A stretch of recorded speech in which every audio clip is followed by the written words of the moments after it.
Hello दोस्तों, मेरा नाम सदरे आलम और आपका स्वागत है इस यूट्यूब चैनल कैम सदरे में। आज के इस वीडियो में हम बात करेंगे कि इंटरमीडिएट के केमिस्ट्री की जो क्वेश्चन है, मॉडल पेपर है, जो 1 से 70 तक की क्वेश्चन है, उनको हम इस वीडियो में सॉल्व करेंगे। उनके एग्जाम्पल्स, उनके एक्सप्लेनेशन को हम शुरू करेंगे। तो चलिए, बगैर किसी देर किए हुए हम अपने इस को सॉल्व करने की तरफ चलते हैं। तो केमिस्ट्री मुश्किल नहीं होती, तरीका गलत होता है। और आज हम सब सही तरीका सीखने वाले हैं। पहला क्वेश्चन है कि कौन सा दोष क्रिस्टल का घनत्व घटाता है। कौन सा दोष क्रिस्टल का घनत्व घटाता है? स्कॉटकी दोष, फ्रैंकल दोष, इंटरशियल दोष, अशुद्धि दोष। तो इसका राइट आंसर जो इंग्लिश में भी आप देख सकते हैं, इंग्लिश में देख लीजिए एक बार कि which defect decrease the density of a crystal? Schottky defect, Frankel defect, inertial defect and impurity defect. Right answer इसका स्कॉटकी डिफेक्ट हो जाएगा। ए राइट आंसर होगा। स्कॉटकी डिफेक्ट में क्रिस्टल लेटिस से आयन बाहर निकल जाता है, जिससे मास कम हो जाता है और डेंसिटी घट जाता है। तो इसी तरह दूसरे नंबर पे क्वेश्चन पे चलते हैं।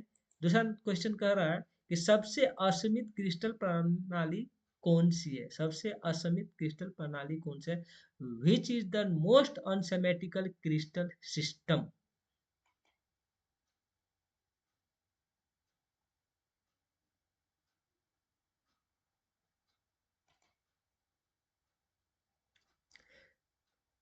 सबसे असीमित क्रिस्टल प्रणाली कौन सी है? घनीय, षष्ठकोणीय, त्रितछा, विषम लंब। इंग्लिश में आ जाइए। ए में क्यूबिक, बी में हेक्सागोनल, ट्रिक्लिनिक एंड ऑर्थोरोम्बिक। तो इसका राइट आंसर जो हो जाएगा त्रितछा, सी। इसका राइट आंसर हो जाएगा ट्रिंकल ट्राइक्लिनिकल क्रिस्टल सिस्टम। तीनों एक्सेस तीनों एक्सेस अलग अलग होते हैं और तीनों एंगल भी अलग अलग होते हैं, यानी साइड बराबर, एंगल बराबर, इसीलिए इसे कहते हैं मोस्ट अनसिमेट्रिकल क्रिस्टल सिस्टम। इसी तरह तीसरा क्वेश्चन पे आ जाते हैं।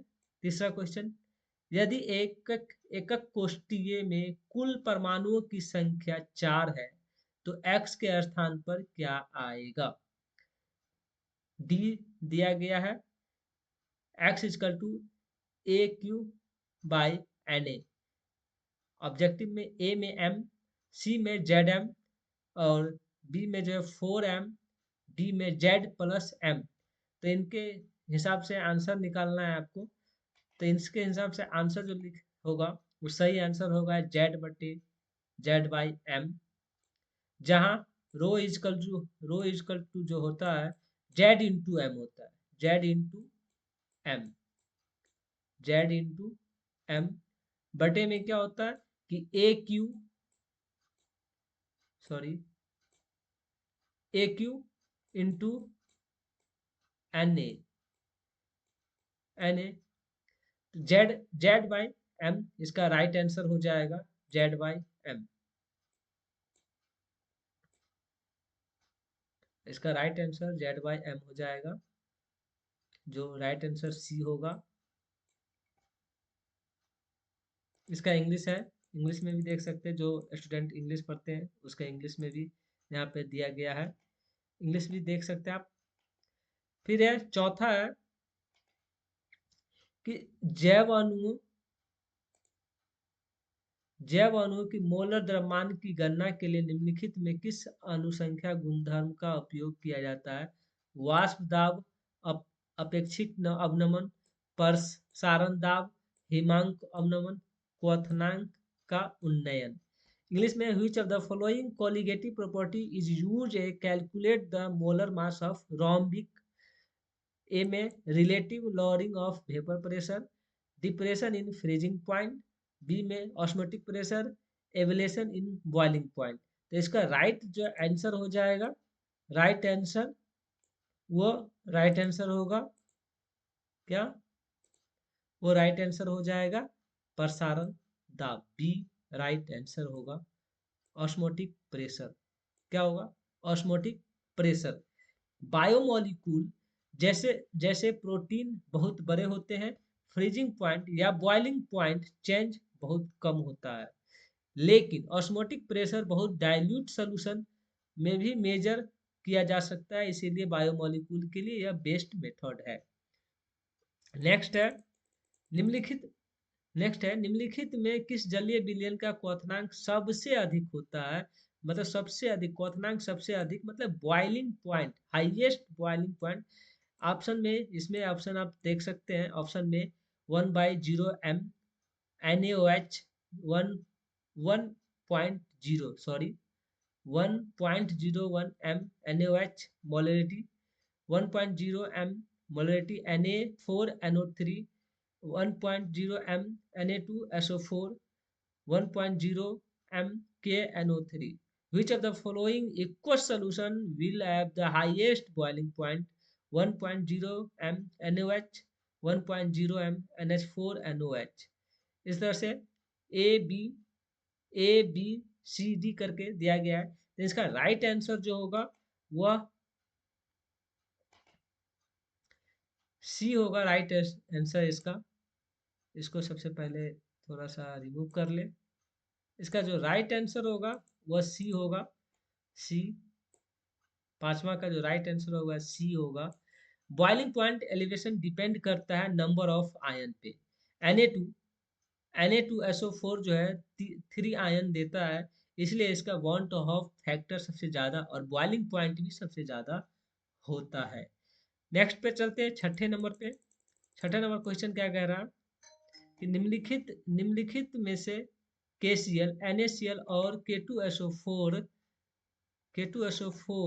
के लिए क्रमशः वांट ऑफ गुणक के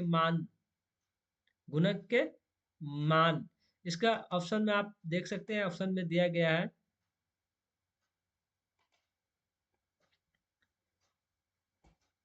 2.22 और 2, बी में है 2.22 और 3, 1.1 और 2, 1.1 और 1।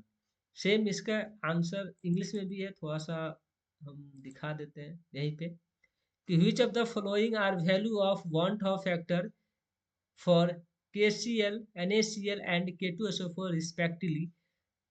ऑप्शन सेम है, same option A B C D दिया गया है। तो इसका राइट आंसर जो होगा, इनका राइट आंसर जो होगा वो क्या होगा? आप जल्दी से कमेंट करके बताइए इसका कि राइट आंसर जो है इसका क्या होगा। तो सही आंसर जो होगा इसका बी होगा 2.2 और 3, 2.2 और 3। क्या होगा? सी राइट आंसर होगा। आइडियल केस में KCl 2 आयन देते हैं, K2SO4 जो है K2SO4 3 आयन देते हैं, लेकिन रियल सोल्यूशन में KCl में थोड़ी आयन एसोसिएशन होती है, इसलिए इसका वांट ऑफ फैक्टर 2 से थोड़ा ज़्यादा यानी 2.2 होता है, जबकि जबकि K2SO4 में 3 आयन देता है। उसके बाद नेक्स्ट है सातवां, सांद्रता से संबंधित कौन सी इकाई विलयन के वाष्प दाब के लिए उपयोगी है? सांद्रता से संबंधित कौन सी इकाई विलयन के वाष्प दाब के लिए उपयोगी है? Which of the following until the useful the relating concentration of solution with the vapor pressure। तो इसका राइट आंसर क्या होगा? राइट आंसर जल्दी से कमेंट में आप लोग बताइए कि इसका राइट आंसर क्या होगा। तो राइट आंसर इसका जो होगा मोलर अंश होगा। क्या होगा? मोलर अंश, मोल फ्रैक्शन। वेपर प्रेशर समानुपाती होता है मोल फ्रैक्शन के। वेपर प्रेशर जो है समानुपाती होता है मोल फ्रैक्शन के, इसीलिए वेपर प्रेशर और कंसंट्रेशन को जोड़ने के लिए मोल फ्रैक्शन सबसे सही यूनिट है। क्या? मोल फ्रैक्शन सबसे सही यूनिट है। उसके बाद आठवां क्वेश्चन है कि शुद्ध जल की मोललता क्या है? शुद्ध जल की मोललता क्या है? सही आंसर दीजिए आप जल्दी से। शुद्ध जल की मोललता क्या है? What is the molality of pure water? क्या? प्योर वाटर की। तो इसकी राइट आंसर हो जाएगा 55.5। इसका राइट आंसर 55.5 राइट आंसर हो जाएगा। 1 kg पानी में लगभग 1 kg पानी में लगभग 1000/18 करेंगे तो इसका मोलरिटी निकल जाएगा। इसीलिए प्योर वाटर की मोलरिटी 55.5 होती है। जैसे 1 kg पानी में हम लेंगे 1000 1 kg 1000 ml, और जब शुद्ध जल मतलब H2O का अनुभार हम लिखेंगे 18 हो जाएगा। जब इसको डिवाइड करेंगे 1000 से तो हमको राइट आंसर मिल जाएगा। अनुभार निकालने के लिए आपको हम इस वीडियो में बता दिए हैं, आप मेरे प्ले लिस्ट में जाकर चेक कर लीजिएगा या डिस्क्रिप्शन में दे दिया गया है कि अनुभार कैसे निकालते हैं। चलिए 9वां क्वेश्चन देखते हैं। 9वां क्वेश्चन क्या कह रहा है कि सेल स्थिरांक की इकाई है। सेल जो है स्थिरांक की इकाई है। सेल स्थिरांक की इकाई है। The unit of cell constant is क्या? Ohm, metre, ohm inverse centimetre, B में सेंटीमीटर, सी में ओम इनवर्स सेंटीमीटर, या डी में सेंटीमीटर इनवर्स। तो इसका राइट आंसर क्या होगा? राइट आंसर बी होगा। राइट आंसर क्या होगा? बी होगा, B. Cell constant is equal to I समानुपात आई बाई व ए, जहां आई जो है क्या है? लेंथ है, सेंटीमीटर है, और ए जो है एरिया होगा, सेंटीमीटर। तो यूनिट आई जो है वो भी सेंटीमीटर में होगा, मतलब लेंथ होगा। हाँ, और ए जो है क्या होगा? वो भी एरिया होगा, एरिया। वो भी क्या होगा? सेंटीमीटर में ही होगा एरिया। तो क्या होगा? सेंटीमीटर। राइट आंसर क्या होगा? सेंटीमीटर। इसके बाद 10वां क्वेश्चन है। 10 में क्या कहता है कि मानक hydrogen electrode H S S H E के इलेक्ट्रोड विभव का मान क्या होगा? What is the value of electrode potential standard hydrogen electrode? Standard hydrogen electrode S H E, मतलब स्टैंडर्ड हाइड्रोजन इलेक्ट्रोड। इनका ए में क्या है? 0.34 वोल्ट, -0.44 वोल्ट बी में है, सी में 0 वोल्ट, और डी में -0.76 वोल्ट है। तो इसका राइट आंसर जो होगा वो सी होगा, 0 वोल्ट। दोस्तों, S H E reference electrode माना जाता है और इसका इलेक्ट्रोड पोटेंशियल हमेशा 0 वोल्ट होता है। उसी तरह हम 11वें क्वेश्चन पे चलते हैं। 11वां क्वेश्चन क्या कह रहा है हम देखते हैं कि निम्नलिखित में कौन सा शर्त सेल के स्वतः परिवर्तित के लिए सही है? Which of the following condition is correct for spontaneous of a cell? इनका जो ए में दिया गया है del G by -v, E is equal not positive B. इस तरह से ए बी सी डी दिया गया है। तो इसका राइट आंसर जो होगा वो ए होगा। कौन होगा? ए होगा, right answer A. Spontaneous reaction के लिए गिब्स फ्री एनर्जी निगेटिव होनी चाहिए। क्या होनी चाहिए? निगेटिव होनी चाहिए। और सेल पोटेंशियल पॉजिटिव होनी चाहिए। क्या होनी चाहिए? पॉजिटिव होनी चाहिए। इसीलिए करेक्ट कंडीशन है डेल्टा जी निगेटिव, और इजकल टू पॉजिटिव। उसके बाद नेक्स्ट है 12, एक मोल इलेक्ट्रॉन पर कितने आवेश होता है? सबसे महत्वपूर्ण क्वेश्चन। एक मोल इलेक्ट्रॉन पर कितना आवेश होता है? कितना आवेश होता है? विच what is the charge one on 1 mole of electron? तो इसका राइट आंसर हो जाएगा आपको बी, 9.65 इंटू 10⁴ कूलम। इसे फ्राइडे कांस्टेंट कहते हैं। 1 मोल इलेक्ट्रॉन का चार्ज 900 96,448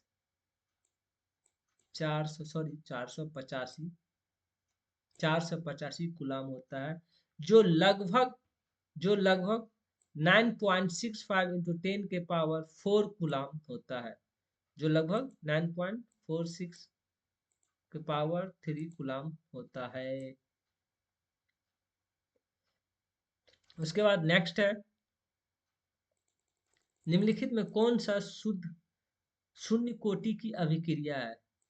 निम्नलिखित में कौन सी शून्य कोटि की अभिक्रिया है? यहाँ पे हिंदी में ही आ पाया है तो आप हिंदी में ही देखिए, उसके बाद इंग्लिश में भी हम आपको दिखा देंगे। चलिए हम दिखा ही देते हैं हिंदी इंग्लिश में भी, कि विच of the following is a zero order reaction. इनका आंसर क्या होगा, ए या बी या सी या डी? आप जल्दी से आंसर कमेंट में दीजिए, क्योंकि यह बहुत मोस्ट इम्पोर्टेंट क्वेश्चन ये भी है। ए में क्या है, Na2O5 का अपघटन डिकम्पोजिशन, NH3 का अपघटन डिकम्पोजिशन, NO2 का अपघटन या N2O का अपघटन या डिकम्पोजिशन, या डी में स्थिर नाभिक के रेडियो धर्मी अक्षय या radio active DK of unstable nuclei. तो इसका राइट आंसर होगा क्या, अस्थिर नाभिक का रेडियो क्षय। क्या होगा, radioactive decay of unstable nuclei. Radioactive decay की रेट रिएक्टेंट की कॉन्सेंट्रेशन पर डिपेंड नहीं करती है, इसीलिए यह जीरो ऑर्डर है, इसीलिए यह जीरो ऑर्डर है। इसके बाद 14 का क्वेश्चन देख लेते हैं क्या है। 14 में है कि उत्प्रेरक किस तरह परिवर्तन करता है। 14 में है कि उत्प्रेरक किस तरह परिवर्तन करता है, परिवर्तन लाता है, उत्प्रेरक किस तरह परिवर्तन लाता है। Why what type of change does a catalyst bearing.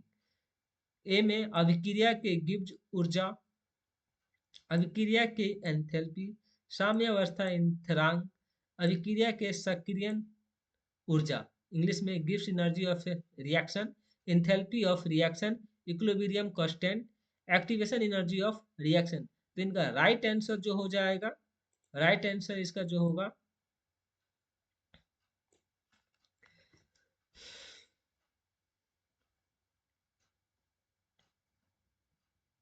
Activation energy. इनका राइट आंसर जो होगा, अभिक्रिया की सक्रियण ऊर्जा, एक्टिवेशन एनर्जी जो है इनका राइट आंसर हो जाएगा। कैटेलिस्ट रिएक्शन को फास्ट करता है और एक्टिवेशन एनर्जी कम करके, लेकिन डेल एच